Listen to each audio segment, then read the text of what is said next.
at actors on actors on actors on actors with the Hey, incomparable. I just wanted them to get all the actors in there. With the incomparable, legendary. I'm just going to add it in there already. Leslie Odom Jr. and I'm here with Andra Day, Miss Day.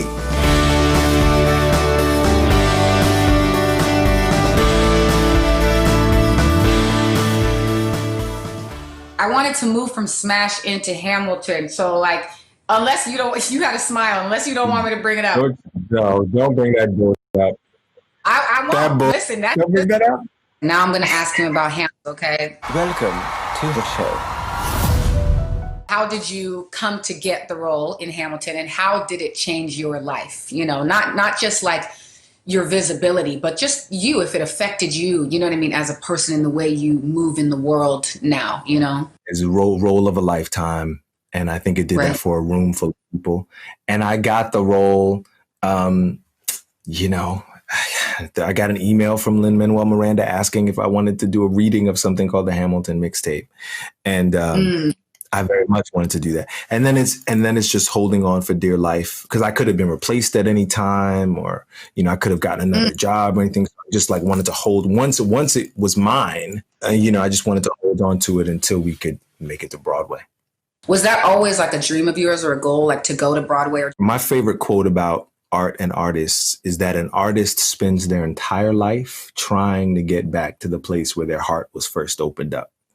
And the piece of art that opened up my heart was a show called Rent, which was the Hamilton of its day. I just always thought, wouldn't it be amazing to be a part of a piece of art like that? Wow. Something that is culturally relevant, artistically fulfilling, and commercially successful. And Hamilton delivered on that again and again and again. So the fact that it's, you know, during this year that it made it to Disney Plus, and the viewing of it was so democratized. There's only 1,300 or so seats at the Richard Rodgers Theater. So it was very, it was a rarefied commodity. Them ticket prices on Broadway, honey. Okay. Down Yeah, payment. they can enjoy it for a moment. So it's changed my life, and I will be associated with it forever, and that is my pleasure, truly. Reporters keep asking me, Billy, why you do the things you do? This is what I tell them. I have to say that your work in this movie is so remarkable. You are going to be proud of your work in this movie forever. That's exciting. I want to ask you, if you believe that projects, movies find their way to us because there's something we're supposed to learn or something we have to work through, what did you have to work through, or what did this project give you that you needed? I never wanted to say it just to say it. I think one of the things, I mean, fear, as simple as that sounds, fear was a huge thing I had to work through. You know, we're so used to protest songs now, right? We hear them all the time. We make them all the time. We sing them all the time. But we don't really know what it's like to say, if I sing this song tonight, I may not make it out of this club alive. That's right. But she was brave through that. You know what I mean? And there was a lot of fear I had to work through just upon accepting the role and embarking on this insane journey. Actually, it was a really specific scripture for me. It was like a faith walk, and it was a very specific scripture about walking on water. It was being caused, not just asking to get by, but being caused to do an act of great faith. And that's really what it felt like to me, because I'm a nervous person, and I can self-sabotage. You know, I'll find reasons why, like, and that's what I tried to do with this movie. I tried to find reasons why I'm like, oh, the timeline doesn't work out. I don't know if the story's really for me. I don't know, you know, all these things. But so fear was a huge thing I had to work every day on set, was working through fear. And then also in the character, you know what I mean? Using my fears to help me work through her fears, you know, of facing audiences, of facing the federal government, of facing, you know, her lovers, her abusive lovers, of facing herself, of facing her addiction and her pain and her trauma. I mean, in United States versus Billie Holiday, Billie Holiday is essentially doing something which seems simple but is not, but being a Black woman in the 30s, the 40s, and the 50s, that alone, it first of all made me appreciate, accept, and just really love the resilience of women, Black women, people of color, but like also just to give a greater understanding of like, even if she had not had all that trauma in her childhood, it was traumatic enough to simply be Black back then, you know what I mean? And so that alone was like, trauma in itself. And then also the fact that it wasn't really her addiction they were going after, and she knew that, you know what I mean? In the world, they told a whole different narrative about her life. She was a tragic drug addict and a criminal. One day, I'm gonna quit the drinking and get off that stuff too.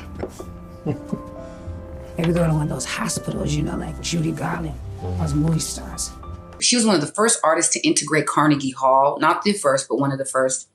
She was fighting for our lives before pre-civil rights. She really reinvigorated the civil rights movement. So she was a hero. And it was like, in order to stand on those stages and do those things and it was almost like she needed the battery in her back, and she was trying more than to survive, but to thrive in virtually impossible circumstances. This one felt special to me and new, not only because of the nuance and the sensitivity and honesty of your performance, but also because of the way that she's written in this and portrayed, really felt like even while they were threatening to lock her up, this was a film about a liberated Black woman.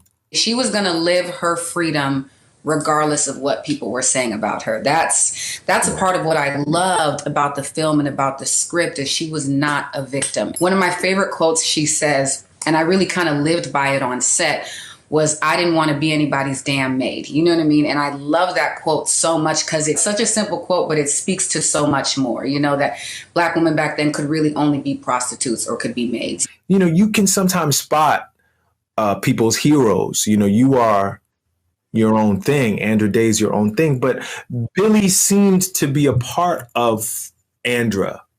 So was this something that, so was this a role? Was this a project that you kind of always thought, I'll play her one day, or?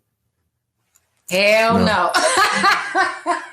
I was like, I love her. She is my foremost inspiration. She is my biggest inspiration musically, everything, and just her character, everything. But I never, ever thought I would play her. I never thought I was correct to play her. As a fan of Billy's, I didn't want to tell an untrue narrative about her life, because while I love Lady Sings the Blues and it was what we needed as in the Black community at that time, it's not an accurate life. They retold that narrative with our heroes, with your heroes, with Sam Cooke, with Muhammad Ali, Malcolm X, Jim Brown, and One Night in Miami. Our narratives still need to be told because they're relevant, but also because the truth about them is so infrequently told. So our narratives are constantly altered and changed to either lessen the scope of what we've been through, or to either lessen the scope of our contribution to society. We hadn't told the truth about Billie Holiday yet, you know what I mean? And so I feel like there's still so much to be told to me about Sam Cooke's life. When I saw you were playing, so I literally hollered at my mom when I was like, I yelled upstairs. I was like, "Mom, he's playing Sam Cooke." She was like, "Really?" But because again, I feel like there's so much mystery in that man's life. You know what I mean? At least I think, surrounding, his death and his life and his activism. This movement that we are in is called a struggle, because we are fighting for our lives. I'd like to hear from you if you learned stuff about him that you were kind of like, wow, blown away by him being able to accomplish these things at that time. Sam was Yeah, he was. You know what I mean? Yeah. Yeah, he was. So I had a teacher, Ron Coleman, who was he was a mentor and a coach to me at one point, a really important time in my life. And at that time, I was sort of affecting this Nat King Cole, Sammy Davis Jr. thing in my performance. He said, "Here's why what you're doing is not working. In order to arrive at that composure and calm, what they had to fight through to arrive at that Ooh. They were radical. Everything was set up against them to make sure that they wouldn't arrive in a moment with that kind of confidence and that kind of poise. So he said to me, when I look at you, no offense, but it's clear to me that you've been loved all your little old life. You know, he said, do I have that right? Do I have that right? And I had to admit, I said, you have that right. He said, you had two parents that loved you. They made sure that you had food in your belly. They made sure you went to good schools. He said, yeah, it shows, you know? So you have to work harder. You have to show me something else, because you arriving in the moment, affecting some kind of cool thing, not enough. Wow. You haven't earned that. So you have to fight for something. If you know what you can take from these guys, you take the fact that they were fighting for something. So what are you fighting for? You know, is what he's asking me. And it changed the way I performed. So Sam, similar, you know, I mean, it is cool and suave and debonair. And, you know, they called him, which I kind of hate, but, you know, sometimes white people refer to him as Black Sinatra, which I hate, because he was Sam Cooke. I love Frank, you know, I love Frank, but he wasn't the Black nothing. He was Sam Cooke. Yeah, exactly. Exactly. Full stop. I think Sam did more than his share. What he was able to do with his record label, he was signing artists that nobody would have signed. He went back and he got not only his brother, but the gospel singers he'd come up with in Chicago. And he signed them to deals and was recording. He's like, what you want to do? You want to do gospel or you want to do pop? Whatever. I'm here. You know, let's make this money together. Let's make this bread. Let's make this good music. Yeah, I think the similarity between Billy and between Sam Cooke is that they were fighting in their own way. You know what I mean? Could they have done better in certain things or done more of some other thing or less of some other thing? Probably, but they were fighting the way that they knew how, according to their DNA and who they were. And I think with Billy, it's like remembering that this wasn't in the 50s or the 60s. You know what I mean? This is the 30s and the 40s. And that's why I always emphasize, I'm like, guys, this was pre the reinvigorated civil rights. You know what I mean? There was no support system. I think we should integrate the audience for this show. Just change it up a little bit. You know, blacks and whites sitting together. The NAACP had cards, basically write-ups of her bad behavior. You know what I mean? And her but she's integrating audiences. She's talking about lynching in America. Like, we are more aware of it because of her willingness to sacrifice her life. Can you tell me a little bit about your preparation? Can you talk to me about your prep? I started auditioning for it in 2017, actually, and then I got the role at the very top of 2018. Obviously, I'm a huge fan of her music, so I basically heard like her entire catalog, you know, at that point. I had already read Lady Sings the Blues. I read a wonderful book with Billy, which was just interviews about people who were a part of her life, just random people who she somehow connected with, you know. So, you know, reading everything I could get my hands on, listening to every interview. And apparently I exhausted the internet of Billie Holiday photos. Apparently the internet will tell you that you've reached the end. And I was like, the hell did this mean I reached the end? The internet was like, we don't have no more photos. Okay, no you can't refresh no more. Keep going. I would just look at photos and just try to emulate her face and everything about her movements and her everything. I even got images from an auction house. I found a letter actually that she at an auction house, and they had a picture of it. And so I couldn't buy it because someone had already bought it. But I like zoomed in as close as I could and took a screenshot so I could read. And she wrote her one of the only letters from prison that is available. She wrote to one of her lovers, Joe Guy, who was really a lover and a close friend. So it was just everything. I got with a dialect coach named Tom Jones, who was phenomenal. And I just, you know, I put my family through it. I put myself through it. I went from 163 pounds to 124 pounds. And I would talk like her. And I don't drink or smoke, but I started smoking cigarettes and I started drinking alcohol. Not that I recommend people do this. I just was desperate because this is my first role and trying to just live with her, cuss the way she cuss, and she cuss about everything for everything. She literally can make an entire paragraph. You know what I'm saying? I want to sing the damn song. It's for your own good, okay? I sing what the fuck I want. I just allowed her in. One of my prayers was I just asked God to give me all of the pain and trauma. I asked him to give me her pain and give me her trauma. I'm a Christian person, and I would have people ask me, well, why would you do a role like Billie Holiday as a Christian? And I remember the first time someone asked me that, I was like, I'm confused. Like, I was like, what do you even... And I remember my response to them was like, I don't know, ask him about it, right? That's what I did. So you go ahead and you bring it up, talk to him about it. Because I really feel like, for me, some people may say the universe, some people, but for me, God, I feel like he wants these stories told. Did you start dreaming about her, or did she visit you ever in dreams?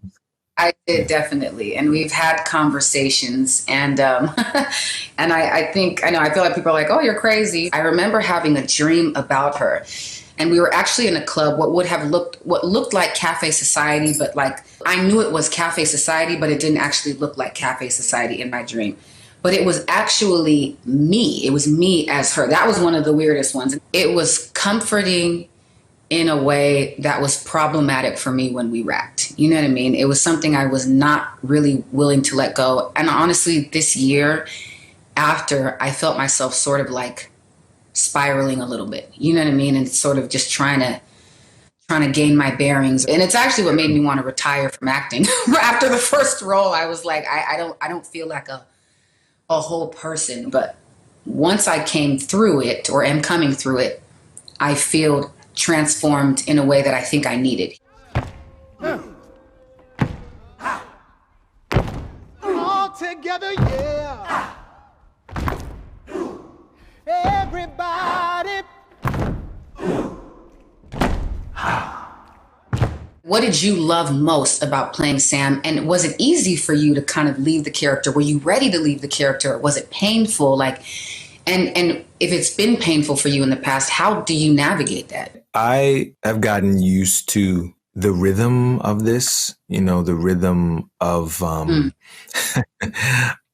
of this side of the business. It's beginnings and endings. Yeah. I love a beginning and I love an ending. I really am ready to, I'm really usually ready to let the character and the project go. With film, which is, like the scary thing, and just takes getting used to. You really do leave every day in the rear view.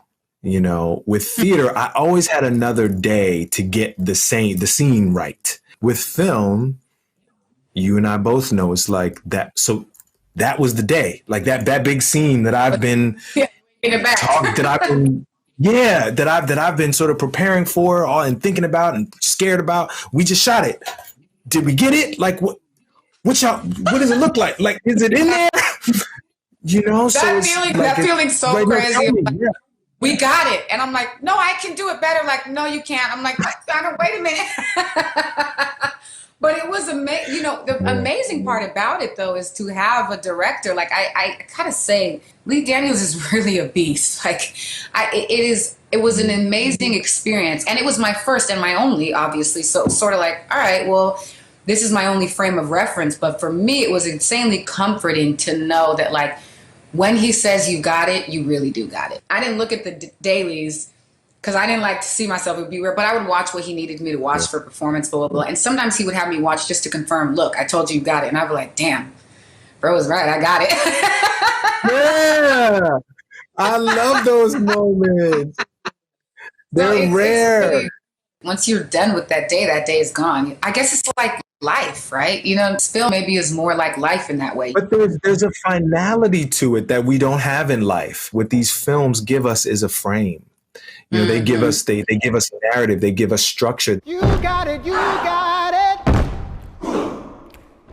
sounds so good, yeah.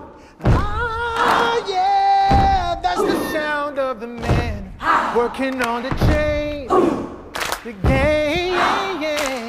You were reluctant to play Sam Cooke. Is that correct? Yeah. Really? Okay, why is that? I just thought for sure there's someone better. So I'm shocked to hear that you would feel that way. I want to be honest about it because the truth is Regina King saw something in me before I saw it in myself. The brilliant,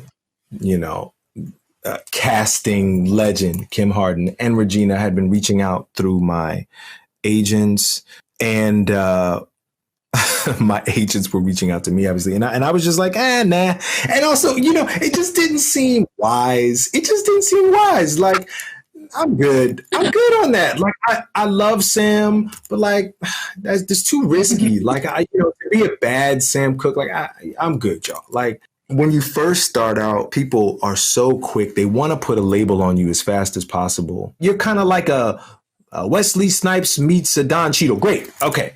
That's who you are. So I'm going to call you that. So because of the success of Hamilton, I had finally felt like people are finally willing to take me in as myself. Like I finally just get to be Leslie Odom Jr. That doesn't mean I'm not going to audition still. It doesn't mean that, I'm still going to have to fight for my opportunities, but I'm fighting as myself for the first time. Wow. So now what I'm going to do is like, as soon as I get this, a little bit of daylight, a little bit of distance between me and the legends, now I'm going to run and put the very, very large shoes on of one of the greatest vocalists of all time. I'm good. Thank you, though. So it was just that. It just didn't seem wise. But my agents, they've never done this before. My agent and my manager called me on the phone. They very rarely do that. It's usually like if I got a big job or something like that, they'll all call me as a team. And they were like, we've never done this before. But we think you need to look at One Night in Miami again. We know you said pass, but look at it again. Then Regina calls me on the phone, maybe 2 or 3 days later. I had to fly to New York for a gig, and I'm talking to Regina in the hotel room, and there was something that she wanted. She was like, Regina's an artist, and so she, she's a poet. She's the heart of a poet. So she don't always come at it right down the middle. She was talking about it, and I was kind of like, what does Regina King want from me right now? Because up until that moment, they had been kind of pursuing me, and it was a big opportunity for her. And she needed to hear me say, like, I really want to do this and I'm going to deliver for you, which I was happy to say. I'm like, I'm scared, but absolutely I'll do it. I go through the whole audition process, everything, blah, blah, blah. 2 weeks later, I start to see these things show up on my calendar about recording session this, recording studio that. I was like, what? Call my team. What is this? What is the recording sessions? Recording for what? And they were like, you have to record the Sam Cooke stuff. I was like, I'm singing the Sam Cooke stuff in the movie? Yo. Andra, I had no idea. Like, I thought that for sure we're going to lip sync. I'm not going to sing Sam Cooke stuff. Are y'all crazy? You're like, oh, y'all really want me to be extra nervous about this, huh? Y'all really want to do It was.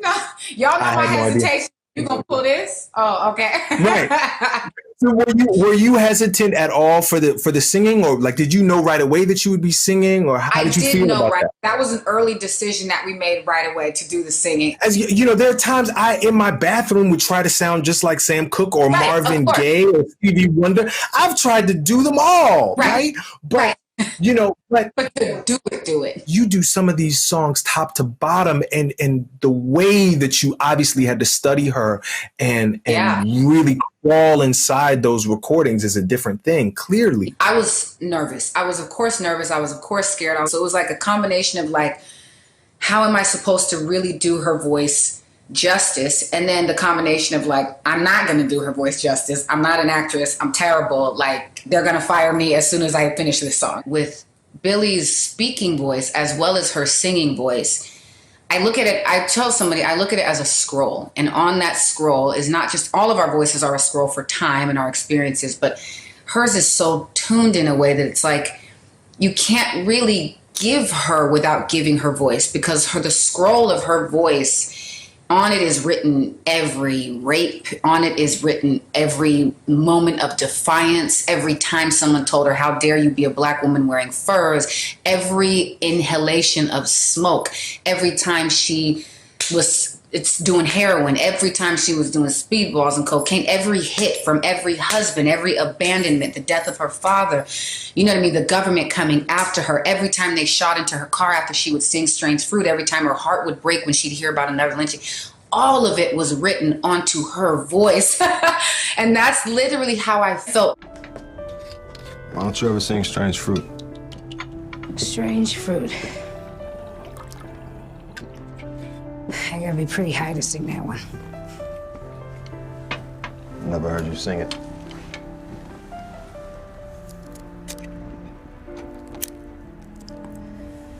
It's a song about important things, you know. Things that are going on in the country. I don't think people know I care about those things. Most of my other songs are just about love. I said, this piece is like Pandora's box. We have to get this, her speaking voice and her singing voice. And so if I felt that way about the speaking voice, it then felt weird to me to now go, oh, now here's Billie Holiday's real voice in it. There felt like there would be a disconnect. My favorite album of hers is Lady in Satin. And though people would be like, oh, her voice was so torn up and all this stuff, to say no. Like, oh my God, victory is in that voice. I'm dying, but you will not stop this legacy. And I love, there's a line in the movie I'm not supposed to say. Oh, it's in the trailer actually, so they'll see. But it says, you think you're gonna basically stop the song. And she says, your grandchildren will be singing Strange Fruit. You think I would stop singing that song? Your grandkids will be singing Strange Fruit. And she's right, because before I even got cast in this role, I was singing Strange Fruit for Equal Justice Initiative. It was inducted into the Hall of Fame. Like, there's victory and there is pain in her voice. Power. Black power. I like the sound of that. By the time I did A Change Is Gonna Come in the film, I'm so grateful for the way the scheduling worked out, because that was my last day of shooting in New Orleans.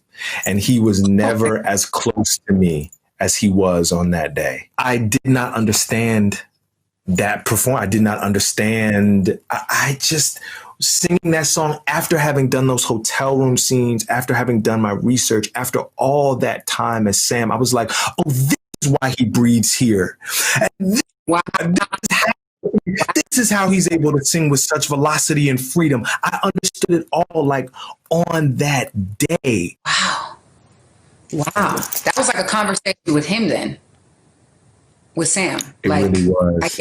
I understand. It really him. was. Sam actually sang that on the Tonight Show that night. He sang Basin Street Blues and A Change Is Gonna Come. It's the only time he sang it on film. And Andra, the film has been destroyed. It doesn't exist anywhere. You can find Basin Street.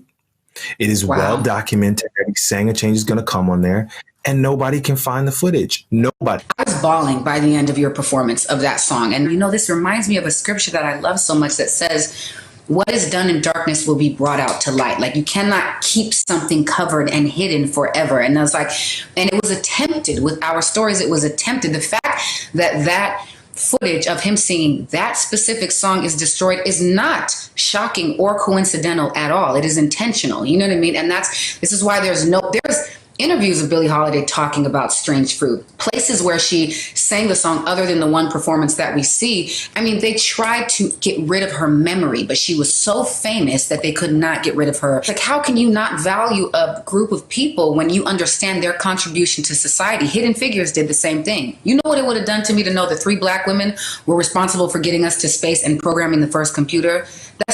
We're not supposed to know these things. And so, like, I feel like that there was such a similarity between, it's probably what I loved about the movie, is I felt like watching your movie sort of threw me back to being on set. And and just to our experiences in life and what we have had to overcome and how we've had to present ourselves to achieve and how we've had to almost contort ourselves sometimes to achieve. Black bodies. Liberated Black man to liberated Black woman.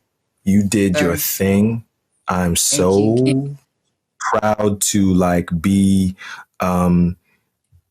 making work in this time with you. I appreciate you so much, brother. Be blessed.